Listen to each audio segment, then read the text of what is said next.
my talk is going to be about a review project that we're running on theories and models to explain homeopathy, so the mode of action of homeopathic preparations. So it's a joint project. So the joint project with this is the team, the dream team, and so it's around Stefan Baumgartner, in Bern with me, in Alesheim, Basel, and PhD student Christoph Dombrowski, he's a physicist. He's helping us there, and he's also involved in NMR and experiments in spectroscopy with Stephen. And then we have Sandra Wittenberger and Sabine Klein. So this is a dream team. And just a quick overview is going to be typical, but most of the time I want to talk to you about the frameworks and the aspects of our research that was the most surprising for us. I realize I need to talk here, which is weird. Okay. So what was the motivation for this literature review is that people always attack homeopathy because, well, of a lack of a theory. So Kleingen, said, if only the mechanism of action were more plausible, we would be able to at least tolerate homeopathy, but there's no way to accommodate homeopathy within the current paradigm. So whatever the clinical evidence, people always find a way to kind of dismiss it. So really this literature review is a beginning to at least have a geography of all the theories that have been done and therefore that we can have a view as to what we need to do next.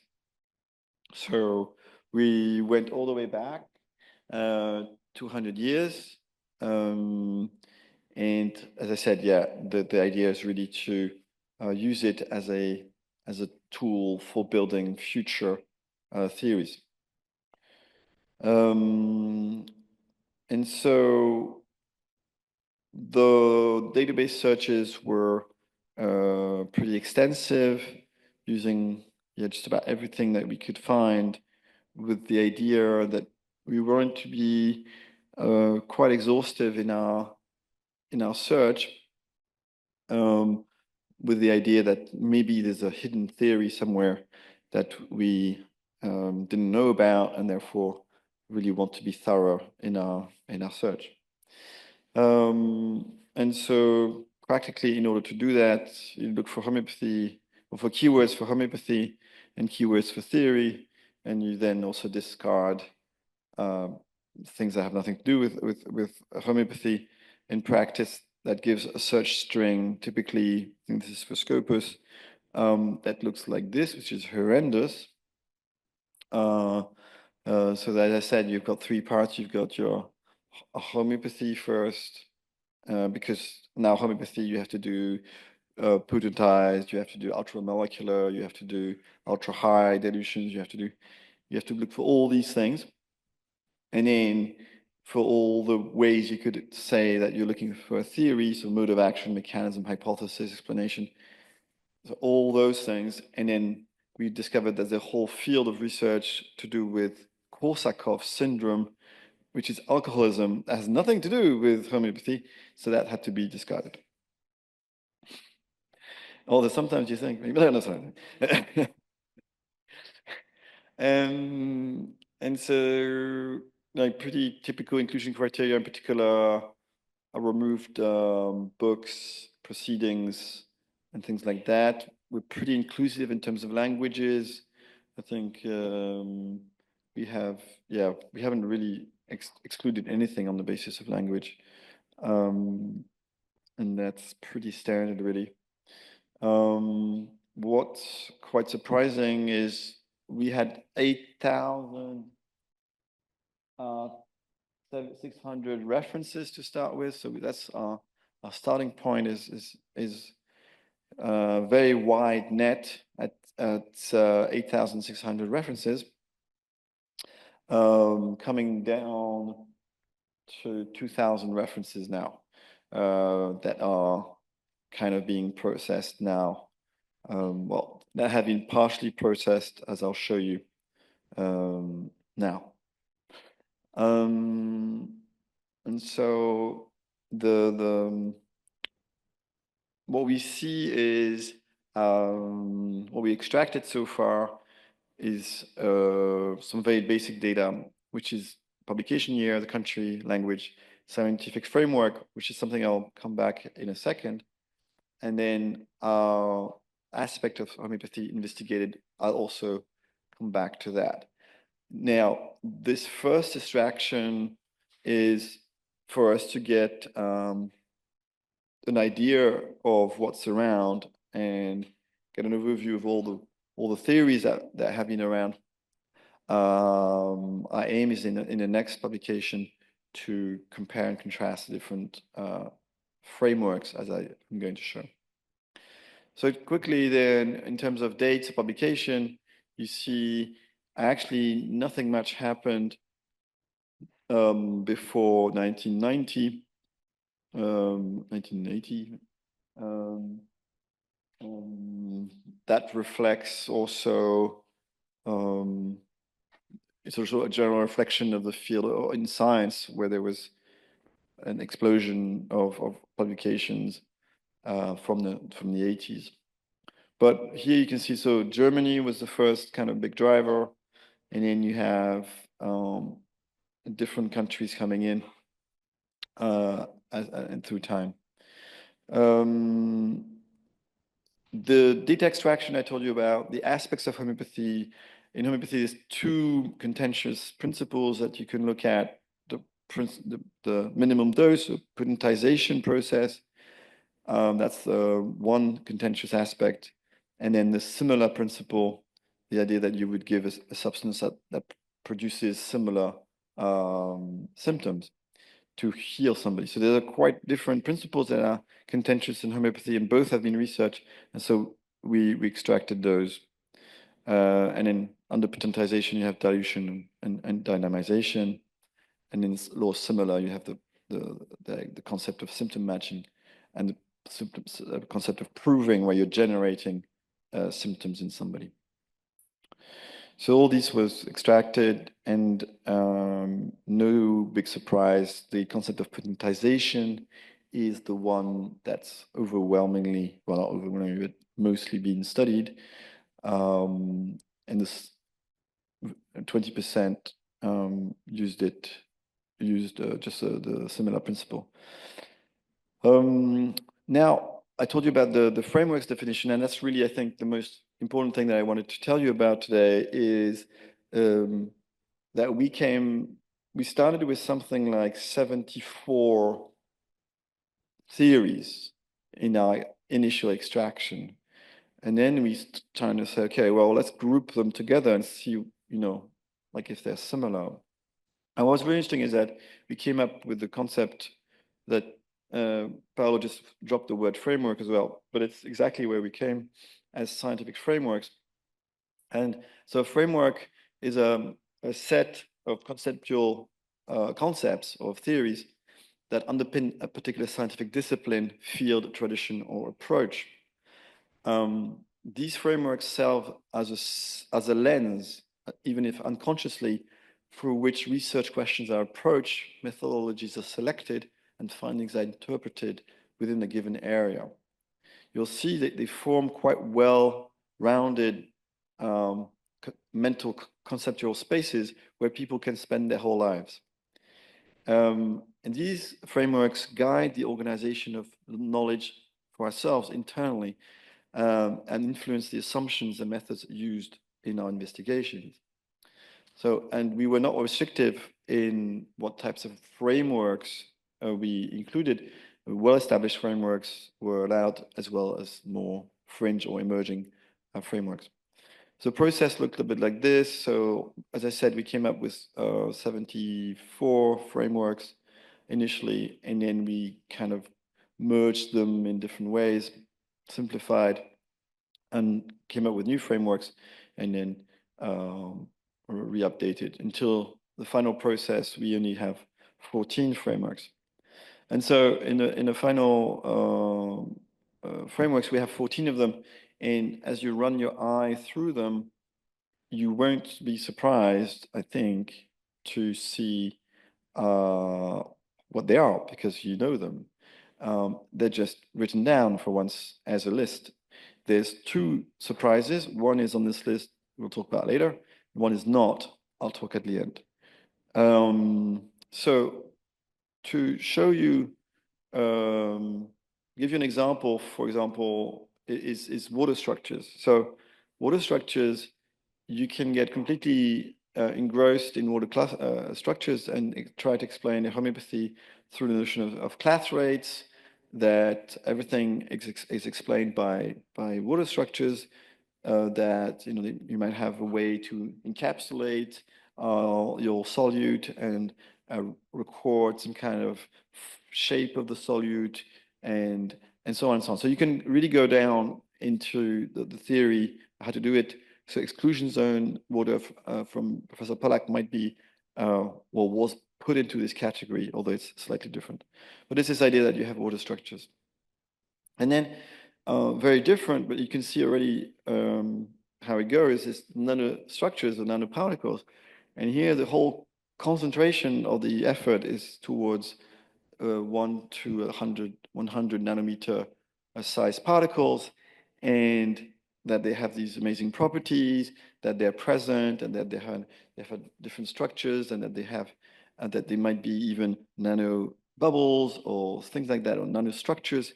And so the whole mental effort becomes into these nanostructures that again forms a well-rounded framework.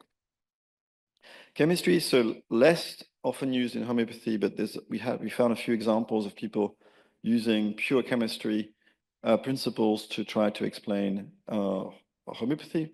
Biochemistry, more common. We know, like less. If you talk about explanation of homeopathy, you might say, well, it acts on the gene, so it's gene expression, and everything becomes about genes and about explaining how homeopathy works on genes, and it's meant to have cellular pathways, stress response, things like that become the main focus of a given explanation.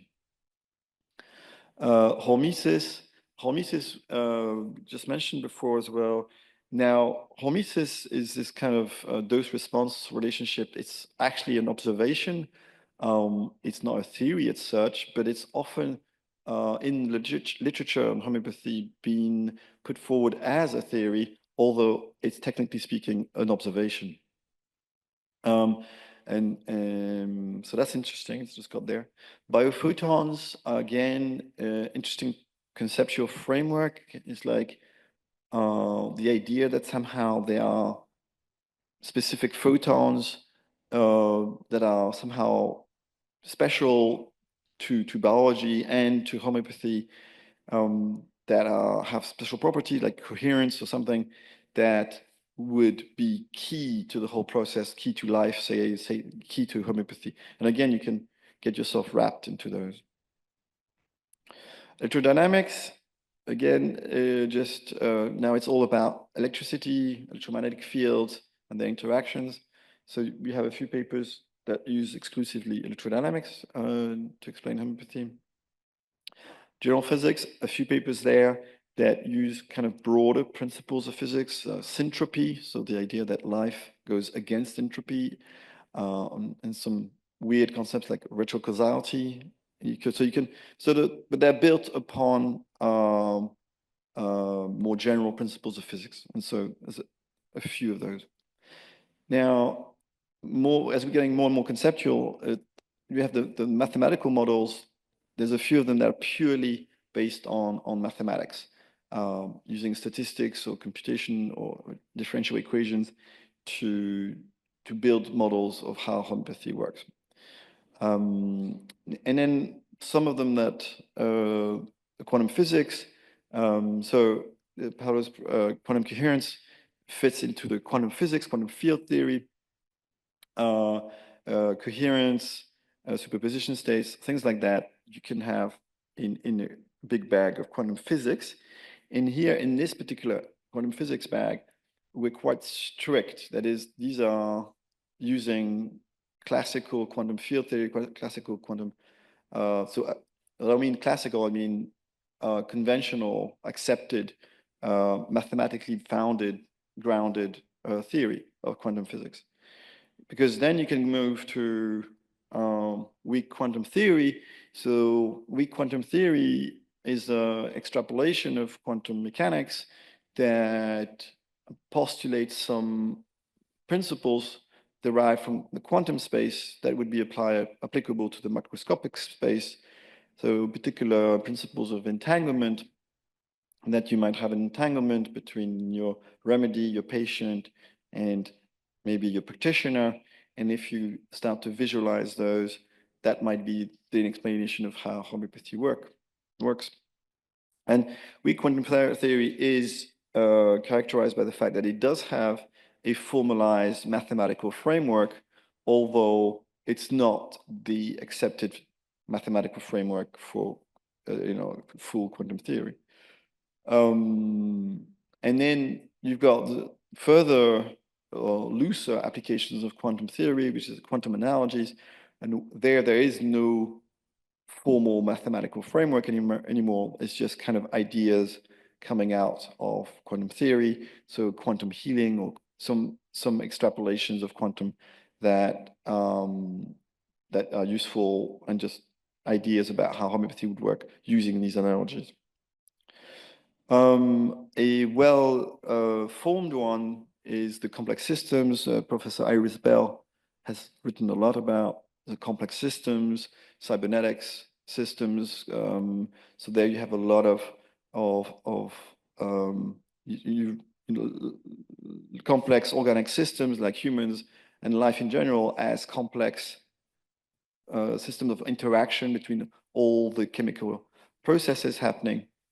And then these chaotic systems have special properties, and that could be then the explanation of homeopathy, or part of the explanation of homeopathy. Now, to finish off this particular set, what was interesting is that we got humanities in there, and we wanted to have humanities in the sense of philosophy, in particular the non-reductionist philosophies of vitalism. We've got the more Jungian causal processes, like a synchronicity, and so as we, coming from history, from philosophy of science, if you drop some of your constraints regarding time or space, so you might have some theories that drop the assumptions that things would be normal causality in time, things like that. So so that those are interesting and in there. So there, those, and I want to in this. I hope I was able to show you that all these frameworks form well-rounded spaces, mental spaces, where researchers might spend their whole life researching one framework. And that was something that took us a while to see and to appreciate how that can be, and then it begs a lot of questions. And if you can see, each framework it has these properties. When are we trapped in the framework, and how do we move away from frameworks? How do we extract ourselves from our current frameworks and get a bigger view? So that might help us gain a bigger theory. So that we hope that this kind of vision also helps in conceptualizing where we're going in terms of theory building. So in terms of, sorry, this typo there.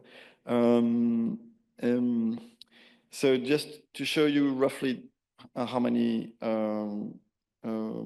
papers per framework, and you can see that then there's a kind of overall distribution around,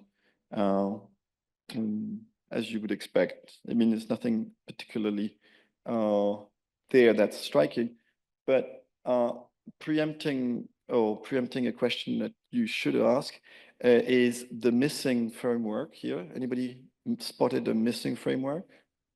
Which is? No, not that one. No, sorry. So that's another typo. That's two typos on the slide. Sorry.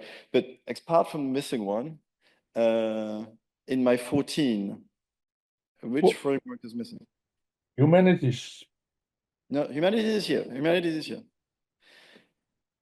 No, in general, I presented 14. I'm saying there's a 15th one you all know about. I didn't talk about. No, that's another one that's 16 now. Placebo.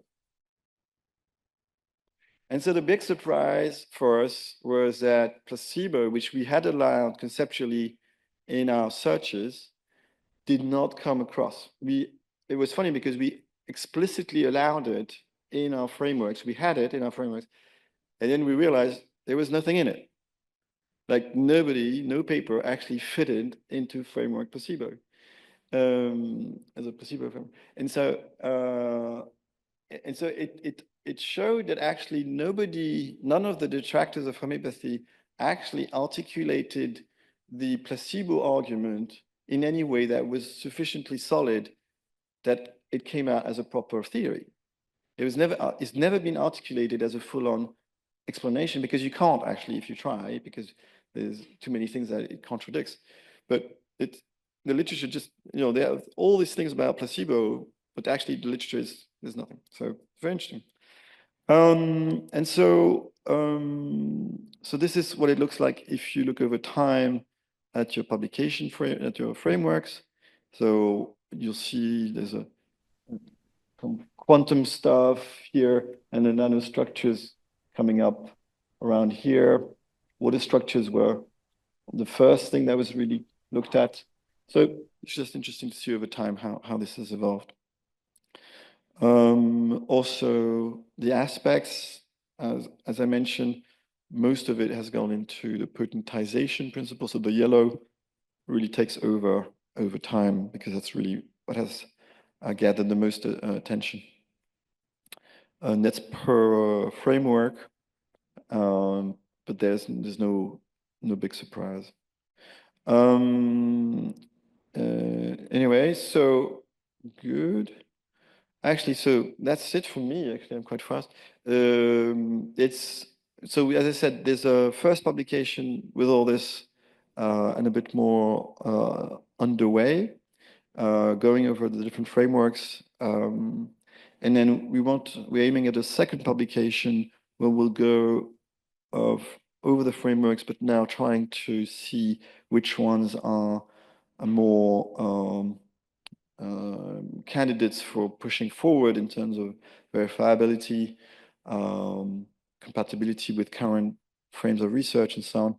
So that's for next publication. Yes, thank you very much. That's my. Now, before we completely launch, there is one framework which the 16th so-called framework, which I think does deserve attention, because it's the one that would be mostly close to weak quantum theory, which invokes consciousness. And I'm mentioning this because the work of Igor on healers and the work of many other people, I'm talking about Sheldrake, Rupert Sheldrake, morphogenic fields, or the power of intention. And we know that consciousness plays a role. I mean, any serious quantum physicist knows that consciousness plays a role, because it's the only thing that allows for the collapse of the wave function. Without that, it doesn't work. And so we know that consciousness is lying somewhere on the periphery of a lot of explanations. And I just wanted to put it out there, because I think the dialogue would benefit from an open discussion of what are we seeing collectively as effects of consciousness, experimental effects, intention effects that are being seen by many people, but not always reported. So that was my last kind of remark. Any questions?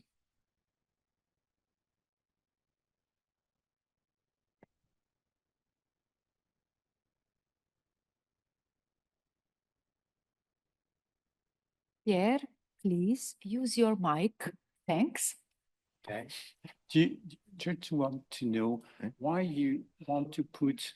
You what still have you to talk, want- Yes. So yes, c'est bon. Why do you want to use a placebo to explain theories, physics theories? Because So the link these are between- not necessarily physics, yeah? So Okay. we have philosophy in there. Okay. We have synchronicity from Carl Jung. We have syntropy. We have quite a few kind of out there theories that are not physics and are not at all accepted theories. And so we really wanted to have a very open discussion.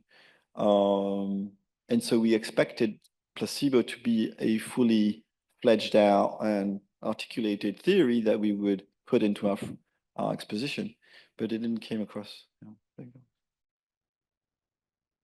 Yes? Can I just make a short comment? Actually, on my opinion, some of the others theoretical possibility that you listed, like for instance, clathrates and nanoparticles, or meshes, biophotons, but also morphogenetic fields. Actually, they are reconducible to QED in the sense that if QED would not were not existing, you would never have a possibility to have certain mechanisms. And then other things about the placebo, it's pretty interesting to consider that the placebo effect must be included in experimental trials, also in pharmacology and in chemical remedies. And this is very interesting because the allopathic model, the allopathic conception of the living being contains nothing that could explain the placebo effect, but when they do experimentals, they have to consider the placebo effect. So they have a portrait of the living system that is completely contradictory and insufficient, no? They have to consider experimentally the placebo effect, but they have a picture of the living being that is a molecular and stereotypical stuff. So, thank you. Yeah, so in principle, for the first remark, yes, a lot of theories can be reduced to a deeper theory in principle. What was interesting in our exploration is that a lot of people spend their whole life literally within a framework without, yeah. Okay. Alexander, thank you. Do you have any information that homeopathic remedies can have any influence on our mitochondria for production of ATP on energy level? There's no direct experiment that comes to mind. So we don't have direct evidence of that. But we have, I think, a lot of biological experiment that says that it influences many other aspects. So I would expect it does, but we don't have any direct proof. I can answer to this question. In our lab, we do experiment on cell culture, and we measure the oxidative stress, and we are measuring the oxidative stress produced by mitochondria. So we know then that we have has impacts a kind of an effect on vital energy. Thank you.